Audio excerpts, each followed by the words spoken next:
ভাই আশা করি সবাই ভালো আছেন আর আমিও অনেক ভালো আছি। আসলে হঠাৎ করে বের হয়েছি, মাওয়া যাব। আর মনও তেমন ভালো না, মনের অবস্থাটা খুব খারাপ।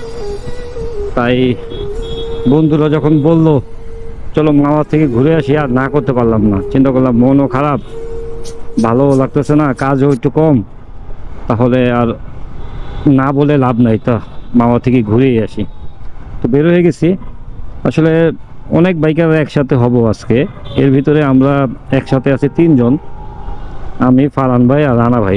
তিনজন আমার পিছনে আছে, যে লুকিং গ্লাসে দেখা যায় পিছনে। তো এই তো বের হয়েছি। আর যেতে যেতে অবশ্যই কথা হবে।